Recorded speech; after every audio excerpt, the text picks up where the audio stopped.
There's Aaron again. Got a Looking very haircut, fancy. though. I like that also. Everyone knows my personal opinion on haircuts in the LPL. Big haircut guy. Oh, yeah. There's Echo the ban there for EDG once again, taking that away from MLXG. Twisted Bait going to be the change this time, though, for Oscurin. Uh-oh. As that'll be the ban away from RNG. Going to join in Jace there. So a mid laner for a mid laner there. If there's anything that we've learned today, it's that Pastry Time is a big fan of haircuts. Look, OMG actually are playing next. We'll have a check-in. We'll have a check-in with the LPL hair power rankings. But right now we have a draft. The swap side's over. Rek'Sai going to be banned away from Clear Love there by RNG. Though not nearly as many top lane bans this time around. Koro going to have his pick of quite a few powerful top laners, you have to think. Here with the last ban especially, going to be that Rise from EDG. Rise being banned away. We'll see if the Gnar goes through and if they're going to prioritize it for Koro. Again, this is 5.13. The only big champion that I was, positive wasn't going to make any play in this set was going to be Echo, just because MLXG was in it. The curious thing is, I actually haven't seen Clearlove pick up Echo jungle. No, instead Shen actually the pick there for EDG with Kalista being banned away from Def. Makes sense. Kalista a very powerful champion. But Shen instead, not the Gnar. So kind of the current in-meta tank there for the top lane there for Koro. Did also have some questions on how EDG were going to fare adapting to the new patch. If there's one weakness that I would give Clearlove, it's that he doesn't necessarily transition very well, very quickly. Now, of course, the big one and the most recent one was his Gragas play. When he first started playing Gragas, it was very underwhelming. That said, his most recent Gragas performance has been much better. Clearlove, of course, one of those players that will put in the hard work. If you interview any of his teammates, past and present, Messiah, Def, they say no one is more hardworking than Clearlove, so can now play it, but it doesn't surprise me that I haven't seen him on an Echo jungle. I guess so. Still learning it, I think. Definitely a player that feels like he just spams game with the champion to really master. Unlike Pawn, who apparently picks it up and is like, yeah, this champion's great. This is cool, I got it. Yeah. As the Scion actually, so moving in Sky actually opens up that top lane pick there for the team. They are going to pick it in their first rotation, along with the Sivir. Very different, but very solid game plan for RNG as Evelyn Jana straight into the picks for EDG. And they're able to rotate that Evelyn very quickly just because the Twisted Fate is banned away, so that they know that there's no counter pick there. Are we watching RNG or World Elite? A first rotation Scion and Sivir? Yeah, well, it is RNG. Sky, of course, opening up a little bit more flexibility in the top lane picks. But we'll see what RNG want to take away for themselves. Very different comp already from EDG. But I like that you said Evelyn a little bit more available. See what RNG want to go with. Looks like Xiaohu's flipping through just about every champion in the league. Ooh, Orianna. Maybe. 20 seconds left. We'll see if he wants to select that champion here. I wonder what Deft wants to play. Because Jana is like a very specific style of support. Yeah, likewise, he could go to his Corki. That said, Sivir does have a decent matchup against Corki, at least until he gets his level 6 ultimate, and then it's very easy for him to burn her spell shield and then drop more damage. But the level 1 through 5 is actually in Sivir's favor. She's going to have more control of the creep waves. Likewise, she's going to deny a ton of his damage through the spell shield on the phosphorus bomb. Yeah. Well, we'll maybe find it. We'll have to find out here, actually. I think it's Caitlyn. Well, Gragas Thresh there for RNG. Does open up something like Caitlyn there for Deft. And we saw the Ezreal being flashed there for RNG. Braum is off the table, you have to think, with supports picked up for both sides. So that could be something that Paul wants to take away. We've seen him play it already with pretty great success. But EDG might just keep it nice and solid. They kept it really stable and standard in game number 1. Might be changing it up, might not be here in game 2. Flashing through quite a few options. Tryndamere, briefly there for Deft. Probably not the selection. I think it's going to be Victor. Have we seen Pawn play Victor yet? Yes. Victor, likewise, isn't going to have many counter options to him. We're curious if Xiaohu will look towards Kassadin. That seems to be the immediate response that a lot of LPL mid laners are pulling out. Do have Azir as well, but maybe doesn't fancy that matchup, of course. Has been left open, notably here for both these players. They're both very well-known Azir players, but instead it is Caitlyn. Victor there for... Oh, I got trolled. Wow. Denying... Not even denying, actually. Just kind of showing up to Woosh there, saying, yep, I'm going to take your vein against you. Yeah, what a slap in the face. That is a slap in the face. That's a backhanded... This is the thing, though. So by picking Victor, it kind of puts a little bit of pressure on Xiaohu to lock in his Azir. It's not a terrible matchup. I'm not going to call Victor a hard counter to Azir, but it is definitely a soft counter. Victor has a lot more options and a lot more tools, where the Emperor's Divide doesn't really mean anything to Victor, simply because he can output so much damage over walls anyway that, Azir comes out, throws the Emperor's Divide, and Victor's like, that's cool, I'm just going to place my Chaos Storm on the other side of it and watch you explode. Yeah, instead Xiaohu Kind of flicking between picks. Lay sort of asking his teammate, what do you want to play here? Sorry, Yasaway briefly. Don't think we'll be seeing that one here.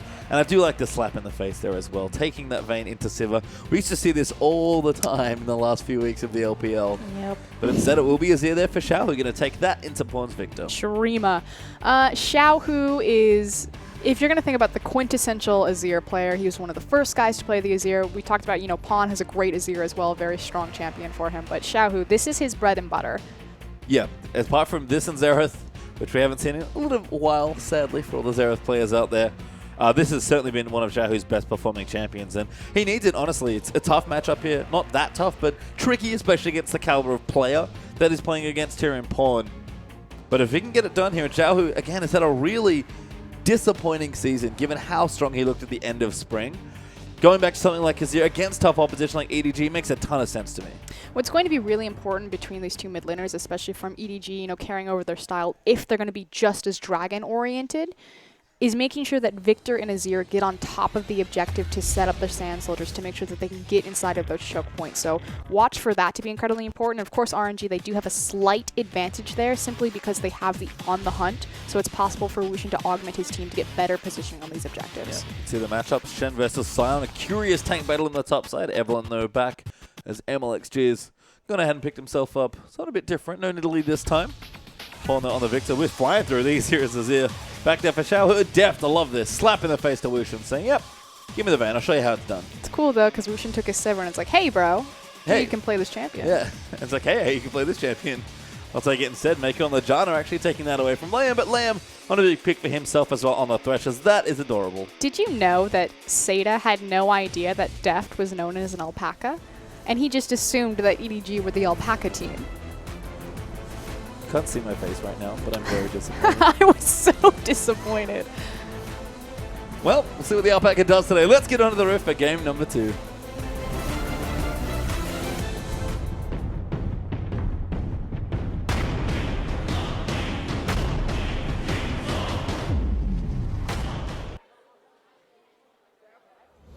As we can see, the alpaca himself in the intro. He's going to move ourselves into game at number 2 here.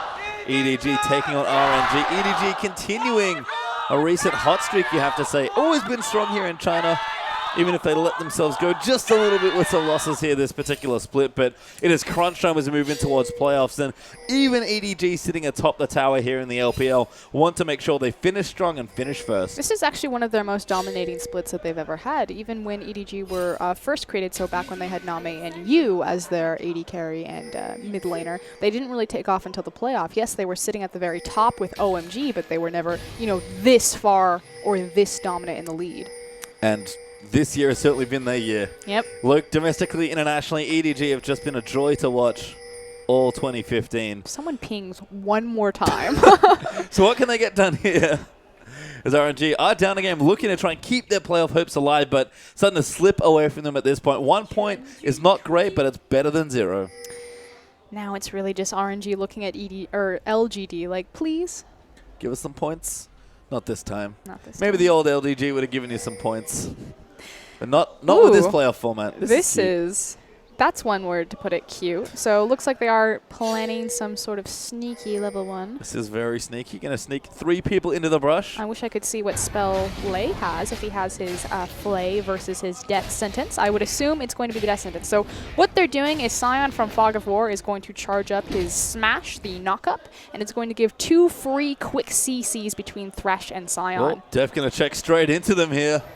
Hook lands, charge up goes! There's the knock-up as well. Def gets ignited, forced to tumble out, but a heal at the last second's gonna keep him alive! No! Whoosh with the flash auto gets first blood. Forced to flash. If he hadn't hit with that last auto, he would not have gotten it. Clear the level 2 gank in the mid lane. Gonna flash after Xiaohu, and just like that, answers with the next kill of the game. You like crazy all-in level 1s? I got you crazy all-in level 1. Takes the red buff, immediately runs mid, but here's MLXG. Yep, looking for something, but not gonna find Clear Love. Pong gonna keep it safe. Just going to hit the minions a couple more times as Clear Love going to make sure this goes into the tower. Okay, so important to kind of touch base on where the top laners are now. So Sky sacrificed any sort of advantage or even footing that he would have gotten with Koro Shen. Totally fine. He's not going to do anything to his Shen anyway. Sion doesn't have a lot of kill pressure. He's got great clear underneath tower. but sacrificing that to make sure that Wushin gets ahead in his lane. Yep, and got the first kill. That's exactly what you want with that sort of sneaky brush strategy. Is Lei going to sneak into another brush here, maybe try and gank Pawn, but Pawn intelligently staying on this left side of the lane with Thresh missing from the bottom side. And naturally, he wants to play to that side, not only because his jungler's up there, but also because he has control of the Scuttle Crab as well as a ward. Going back to that, both, honestly, pretty crazy early kills there. Nice setup there from RNG, but I love when Clearlove ganks level 2. It's just so great. I feel like he did that, though, because they saw that the resources had been expended bottom, and the pressure was there. And that's even better, honestly. Like, responding to something that quickly, being like, oh, I'm doing my red buff, quick, better run to the mid lane and try and trade, just shows really how smart of a jungler Clearlove is. We forget that those Lee Sin games he played earlier on in the year where he just went absolutely off on ganks. Doesn't happen too often these days, but every now and then this makes me smile. They call it light Clearlove and dark Clearlove. Evil Clearlove. As Def might be in trouble again here. MLXG gonna land up that gank. Great flush body slam there. Could be enough there. Def taking damage. Shield is good, but it's not enough to protect him. Great hook from Lei. Gonna follow in for kill number 2. And RNG doing what they do best. Roll the dice and go crazy. This is what we were talking about. EDG, they initiated the lane swap last game, and yes, that's a direct counter to RNG because they're not solo queue heroes, but they're more solo queue oriented. They're not as experienced with advanced macro play. If you give them a 2v2, if you give them a 1v1, they have the mechanics to stand toe-to-toe with the best players in the world. That was awesome. Okay, first and foremost, knowing that you're ganking Def because he doesn't have a flash. A little bit curious why Def decided to go back and forth. Oh, he was sidestepping the play. But beautiful play from Lei. Does miss the flay, but the hook right here on Mako to pull it in. The teleport is cancelled, and then Wushin, just so confident, has the red buff, steps forward, finds the boomerang. Yeah, and that's RNG all over there. As they're punishing this Vayne pick, honestly. This was Def's almost like flex pick here. Not in the sense that it's like flexible, but like he's flexing towards the enemy team. And style. Yeah, it's a style choice here. We saw Godvy do this a little bit in spring, and they're making him pay for what's a very squishy level 1 champion. Abusing the fact that he didn't have that flash. See where no heal either after that level 1. Yeah. Kind of still a little bit of a weird positioning from Def. I feel like he could have just walked back into his tower with the shield. Well, he was looking for from the teleport from Koro to see if they could find like a counter on it. That one got cancelled as well though.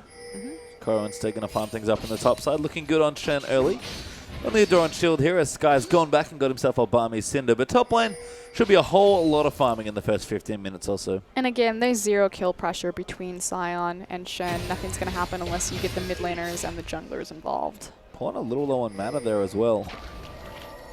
Struggling a little bit against Xiaohu, but not massively. Doran's Ring a piece plus the Hex Core there for Pawn, but pretty normal stuff early on here. Does have a nice CS lead after Clearlove's pressure. But Clearlove sort of backed off from that pressure. And you can look at Deft. He's like, yep, don't want to go anywhere near that brush so they can't see Lei in. This is not fun, guys. Oh, misses the cannon. It's awkward because there was actually no pressure in the lane. But Deft, you know he just feels scared. It's actually 20 CS down on Woosh right now as the wave comes crashing towards his tower. Likewise, the fact that Wushin is able to itemize a BF sword this early into the game. Those boomerangs, if they hit, are going to be massive. Ricochet is eating through waves here as well. Deft tumbles out from a hook there from Lei. But the pressure will not stop here. Shields from Maker going to keep Deft as healthy as they can make it. But not a whole lot left. Or a Xiaohu gets ulted there by Victor. He's just trying to push the wave forward so he can go back. Yep. So early game Azir is going to have the advantage against Pawn just because we're going to be able to push in farther and he's going to have a bit more of an oppressive reach with the Sand Soldiers. As soon as Pawn gets to make his initial back and itemize into that Hex Core upgrade, he's going to have so much more wave clear and it's going to be much more mana efficient than Azir that the power dynamic will really shift back to Victor's favor. You can see Pawn just getting what farm he can, using that power transfer nicely to get some CS under turret, but wants to go back. Probably going to find his spot right now as the wave resets. And again, back in top lane. Just a whole host of farming as Koro edged out a nice little CS lead there for Sky, probably due to that level 1 shenanigans. And we are fairly even on gold. There is a slight advantage to RNG, but it's pretty much entirely in Wushin's pocket. Oh, yeah. 2-0-1 right now on the server. 100% kill participation as well as that early BF sword. So see if Wushin's able to carry from the Sivir since he couldn't do it last game from Vayne. Deft, of course, on that Vayne, going to try and recoup some of the losses and see where he can get to in the mid game. But right now, it's another slow start here after all the early action. Deft just wants to hold on and get whatever farm is given to him by RNG. And See what Woosh and Lei want to do in this lane. Right now, I'm not going to push it too hard. He's short of a bit of his CS discrepancy, trying to make these trades happen since he does have the control of the wave. So a little bit scarier for Woosh and Lei to fight into them this low health, especially because A, they don't know where Clear Love is as he sneaks in the back, but more importantly that they'd fight Deft and Mako as well as an army of creeps. Yeah, nice gank setup here actually for Clear Love. Going to find his way back into another brush. Might be a little too much time spent here in the bottom lane though, but MLXG also coming back around. Suspects something, gets a great bounce onto Mako, but Clear Love's here. Pops the Agony's embrace, Lei's getting low. We'll go down to Clear Love. Now Woosh getting under fire as Deft will flash the wall. Goodbye, Sivir, as everyone goes over. And there's 2 kills to 1 for EDG. Was that? Oh, it was 2 flashes and a taunt. And immediately the gank is turned around primarily with the Stand United. I think it was actually a bit of a mistake to use the Stand United on Deft versus on Mako to make sure that they couldn't get him out of that fight. But either way, EDG do find their footing back into this, and more importantly, the blue buff. Yeah, a worthy sacrifice there as Deft gets himself back into the lane with a couple of kills and then assist. Clear Love going to take the Scuttle Crab, and Dragon not going to be taken just yet here, but EDG arrest control back of the only chaotic part of the map, which was that bottom side. And look, we've talked about it a bit, but the lane is only going to get better for Vayne as she gets more and more items. Vayne was often considered a counter pick to Sivir by a lot of professional players simply because it's impossible to out-duel a Vayne. Likewise, her passive will really help her chase down Sivir as kind of the upgraded Sivir passive. I mean, that said, though, when you're in a Sivir lane, you're not fighting Sivir, you're fighting the creeps. Yep, just trying to battle the wave back as pawn using that death ray. Now upgraded with that level 1 Hex. So I think, actually, is that 2 levels? It is. So it has 2 upgrade points, I believe. Should be in his Q and his laser to give him the burn damage at the end. But hold on, MLXG in the top. Yep, now Koro in trouble. Has to get out, gets knocked up though by MLXG. Sky going to follow in as well with a smash. Gets the knock up there as well. Red buff Greg is pretty damn sticky. Nice taunt to try and keep himself alive. Oh, good nice flash flash out from the ulti. Clear Love here as well. But a hook down the bottom lane onto Mako as Deft. Going to fight them, but a flash play box there from Lei forces Mako to flash out. And Woosh continuing to be the aggressor in bottom lane. Deft and Mako not able to go aggressive after Deft actually got good positioning in the fight, but hold on. Too many creeps, but they're going to fight in as Korra going to join the lane. Deft going to get the condemn there. They're fighting out onto Woosh, but a hook lands onto Mako. Woosh will fall though, just lives there with the ulti. Deft condemns and gets the double. And Mako sidesteps the back half of the boomerang blade, immediately opens up into a monsoon, and barely lives, making sure that Wooshin cannot trade 1 for 2. It's almost like Mako is really good at League of Legends. He's a god. Really good player there. Sky trying to work in the tower in the top lane. EDG, though, interested in Dragon number 1. Not quite as early as the last one, but they will take it. And they have to commit on this. Likewise, Sky will get some decent damage onto that top side simply because they burned the teleport, the Stand United down. No, it was a teleport. Yeah, it was teleport. Didn't have Stand United, unfortunately. So Korra can't make it back to the top lane immediately, but Dragon will go over to EDG as a result, and Xiaohu getting pressured on by Pawn. He's actually 20 CS behind. This is one of the issues of having a Scion top laner versus any other top laner, though, is that there's not a lot of structure pressure, so there's no trade that RNG have available for this. Instead, Sky goes back, gets himself a Spectre's Cowl. MLXG lining up a gank on mid lane. Pawn low on mana with Clear Love by his right. Probably doesn't want to be in the lane anyway. Gonna line himself up a recall there as Blade of the Ruined King is almost done for Deft after that last shopping trip. It's really important that RNG are taking this window of opportunity to walk in and to play steep hordes. The reason they're doing this is because they understand that after EDG picked up all of those kills as well as the Dragon, they want to go home, spin their gold, and reset their health bars and mana bars. So they know that there's no one to stop them from walking in. Let's see Deft looking a bit more aggressive. It's actually Clear Love right next to him, invisible. Snuck in again to the bottom lane. This is brutal Evelyn ganks here as Clear Love's just going to go in for it. Condemn their lands in. They want Woosh as a target. Spell Shield's the first bit. Lantern is good. Pop the ulti there as well to live. And Clear Love with no trigger pulled on the ultimate will let them live this time. Really beautiful positioning from Lei. Kind of the unsung hero of this lane. Even spoon-feeding Woosh in all of those kills. Well, staying under the tower might be the mistake Stand United used as well. They're going to get the bottom side. Woosh dies immediately. Now Lei's going to get crushed as well. MLXG, the next one to get chased, does get taunted up as a Chaos Storm will chase. Flashes over the wall to the Gromp and safety, but EDG going to get 2 clean kills and a turret. And immediately the power has now swung back in favor of EDG on the bottom side of this map. MLXG just not able to keep up with the continuous counter ganking and pressure from Shin and Evelyn. And this is the thing, EDG, I feel like whenever they fall behind early, it's almost worse for you as a team just because seems like Kluv gets angry. And he's like, you know what? If you're ganking my lanes, I'm going to go ahead and crush your lanes. And with Pawn having a nice time here in this lane, Xiao, who's starting to struggle in the matchup now that the levels have shifted over. They're going to lose another tower, actually. Mako's here just to make sure it goes down. The immediate rotation. And this is why I also really like kind of the uprising of Janna. Naturally, we've seen a lot of hard engaged supports, and typically when you see a Janna, the counter is to pick Shen, or not Shen, Thresh, because you want to all-in grab her and just blow her up since she is very soft and squishy. But the thing is she's going to empower disengage, which is really great against all of these hard engaged compositions, but more importantly, she'll also empower rotations around the map with her tailwind and structure sieging. And if there's anything the LPL meta is about right now, more so than team fighting, it's structures. Yep, take the towers. We used to joke about how they didn't exist. Now they exist, but that's not for very long. They're obsessed with them. Historically, yes, has proven to be the case. Diving them, killing them, ignoring them. Taking gold out of them. It's all about the towers. It is. This is Koro down the bottom lane. Going to collect farm. We actually had a swap here of the lanes as Vayne's going to move into the top lane to pressure Sion. Sky, though, we're going to line up an ultimate with MLXG by the looks of things. Deft is very far forward. Top goes the Deft. Here he goes. Deft is, yeah, he's like, oh, I don't really want to be here. Oh, they're looking for a dive. This is awkward. Turret goes down in the mid lane. That's Sky? a sub tower. Yeah, it doesn't come in now. Finally goes in. MLXG gonna live. Comes out to surprise them. He's rusty. He's rusty. Rusty on the Sion. It's been a while since he got to start. Well, you can see MLXG does live through the pressure, but they live back in the top lane. Ultimate ready as well. 4 members now in here for RNG, but mid lane rotating up. Koro doesn't have his ulti, but it's up soon. Might be another 5-man in the top lane. A lot of members moving up here. Yeah, I mean, Pawn is just... It's weird to look at this game and credit Pawn so much, given that he's just sort of been sitting in lanes farming, but so much of this control has been around the center of the map that Pawn's just completely owned. And if there's one thing that you can say against Xiaohu outside his champion pool, it's that he doesn't really impact the map. He kind of sits in lane and he does his own things. He doesn't play high mobility champions. I mean, Jace does have some of the mobility, but he just stays in lane. And Pawn's done a great job keeping him there, but then also on a kind of an immobile champion himself, moving around and making plays happen. And that's one of Pawn's biggest strengths, is his roaming in the early game.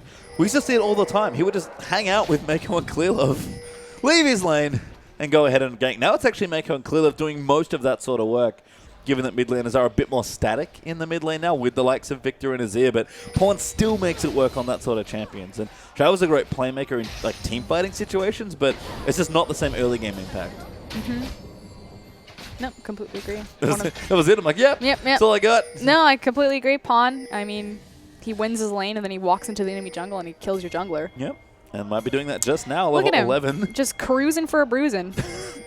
Well, it does have 2 upgrade points. Stand United used there by Koro. Another tower dive here from EDG. They've got Lei under the tower. They'll take him out. Pawn gets the kill. Deft forced to flash away. He's trying to kite out from under that Q. Clearlove's taken out Whoosh. MLXG is super low under his own turret. Deft will pick up the kill. Now the second there as he gets the double.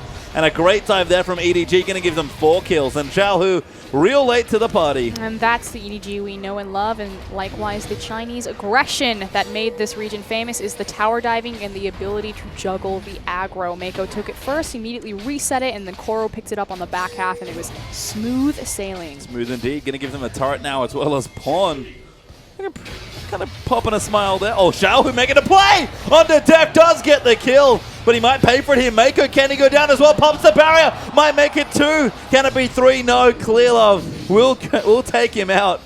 But that's what we talk about. That is the Xiaohu effect. Shurima. Yep. He is the Azir player. He played it first. He's played it the longest, and that is why he is disgusting on that champion. But again, is too it little, too late? too late. Yeah, on the impact. I guess we'll have to see. They actually didn't get the top tower as a result, although Koro is trying something here to take it out. The towers are even, the kills not quite so much.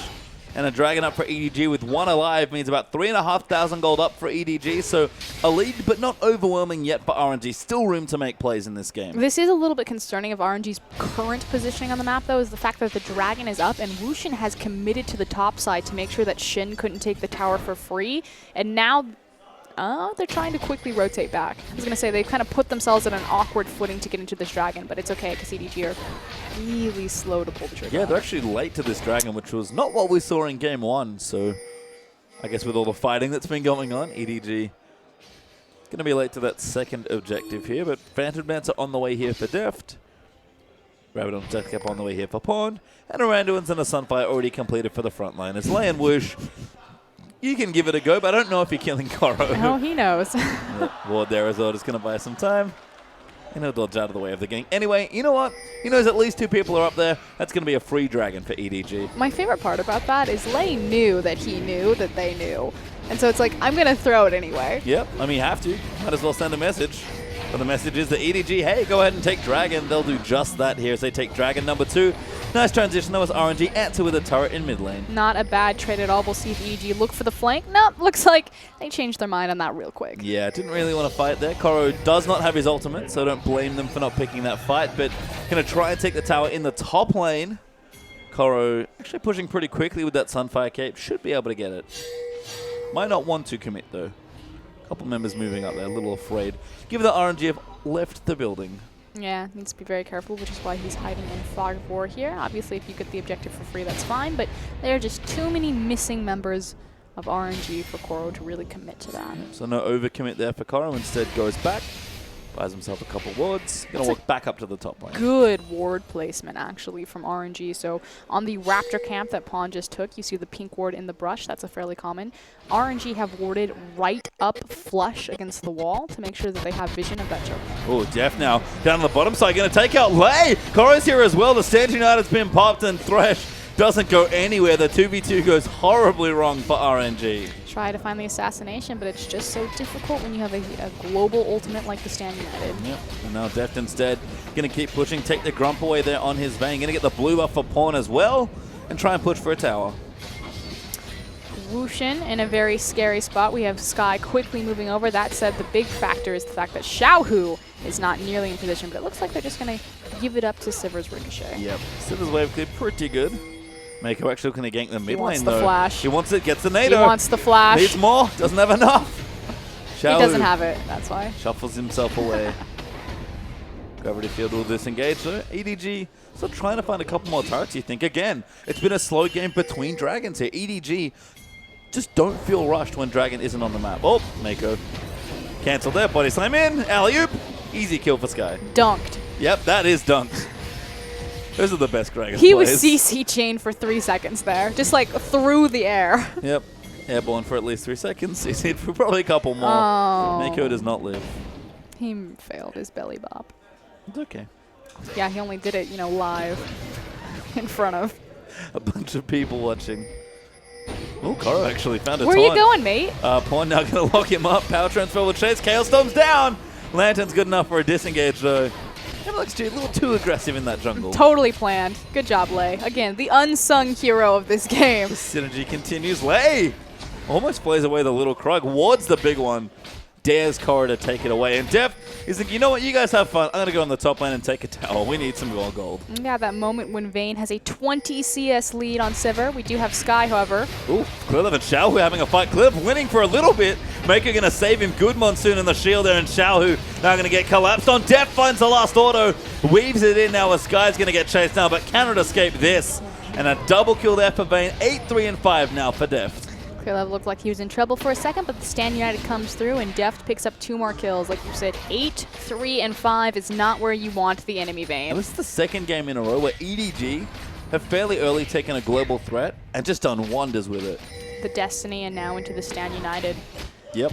Speaks to the strength of... Ooh, that was nice a flash. I think he also absorbed it with his spell shield. No, it's still up, I think. Not too sure. But nice play nonetheless from Woosh. Doesn't get himself killed. Will lose the tower, unfortunately. Can't spell shield that one as EDG up 6,000 gold now in this game. And the kills are racked up a bit more in this game. Been quite a bit more bloodthirsty as Pawn returns back to the mid lane with a Rylai's Crystal Scepter completed. Wow, the rush on the Rylai's. That's an interesting build. That said, he doesn't really need to prioritize damage. He has the CDR through his boots, just because you have a really fed Vayne. So I guess it makes sense in the idea that if you're just providing CC and control in front of your Vayne, you empower the 5v5. We've seen this a lot from Victor. Again, the joke was that he does everything.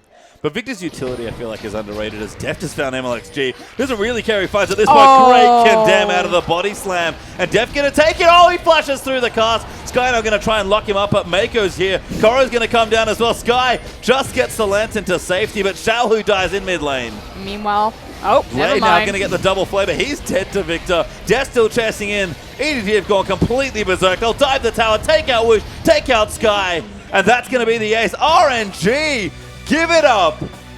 Is that Deft or is that Uzi? These Vayne mechanics are absurd. The condemn to deny the belly bop over the wall to implant him. And of course, Coral presses Stand United. Not because Deft's in any danger, but because he wants some assists too. Wants some extra gold, knowing Deft going to chase down those kills. And an early surrender from RNG.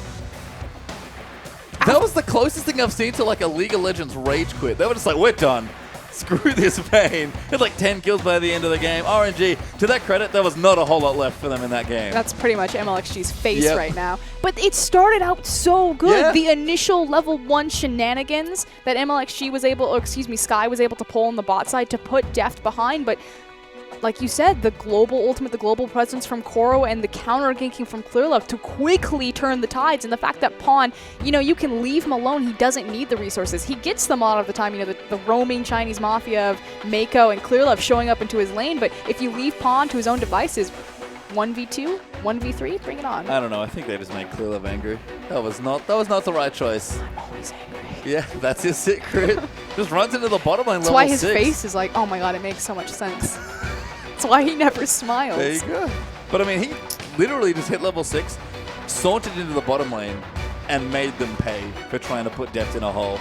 Been a while since I've seen Clearlove really set things up for Deft like that, but put a bit of a tent in the bottom lane. Deft got ahead, and then there was almost nothing left in that game. EDG played the map and the game once again excellently. 2-0 and 3 points for EDG, continuing to vault up in the standings, or I should say stay up in the standings. Still first place. Naturally, no surprise that EDG should be expected to find a 2-0 here just because the different positions of standings of either of these two teams, RNG sitting in the bottom 4 while EDG sit at the very top. That said, I'm still going to say this series is significant because EDG are now starting to make a trend out of their Dragon Control. It started in the Invictus Gaming set, and it is now continued over into their RNG set. Thankfully, the aggression hasn't gone anywhere, though. Really nice game there for EDG as they take the series 2-0. But don't go too far away. We've got more players.